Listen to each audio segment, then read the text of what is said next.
சுங்கச்சாவடியில் நிறுத்தப்பட்ட காரில் திடீர்னு பத்தி எறிந்த தீ.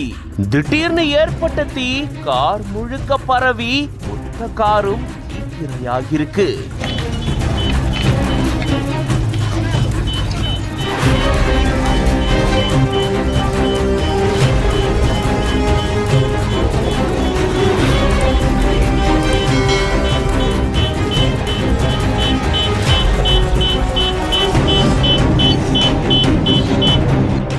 ஃபாஸ்டாக் ரீசார்ஜ் செய்யறதுக்காக நிறுத்தப்பட்ட கார்ல இப்படி ஒரு பேர் விபத்து ஏற்பட்டிருக்கு.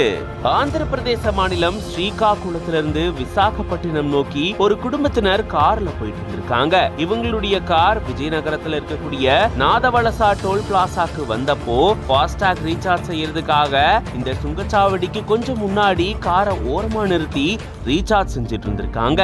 அந்த நேரத்துல தான் திடீர்னு கார் தீப்பிடிச்செறிய ஆரம்பிச்சிருந்திருக்கா. அப்போ கார்ல இருந்தவங்க வெளியே இருந்த சூழல்ல தான் கார்ல இருந்தவங்களுக்கு எந்த பாதிப்பும் ஏற்படல அப்படின்னு சொல்லப்படுது. உடனடியா தீயணைப்பு துறையினருக்கு தகவல் தெரிவிக்க சம்பவ இடத்துக்கு வந்த தீயணைப்பு துறையினர் தீய கட்டுக்குள்ள கொண்டு வந்திருக்காங்க. ஆனா அதுக்குள்ள தீ கார் முழுக்க பரவி எரிஞ்சிருக்கு. அதிவேகத்துல ரொம்ப தூரத்துல இருந்து வந்து திடீர்னு காரை ஆஃப் பண்ணதால மின்கசிவுனால தீ பிடிச்சிருக்கலாம் அப்படின்னு சொல்லப்படுது. இதன் காரணமா சுங்கச்சாவடியில பெரும் பரபரப்பு நிலை ஏற்பட்டிருக்கு.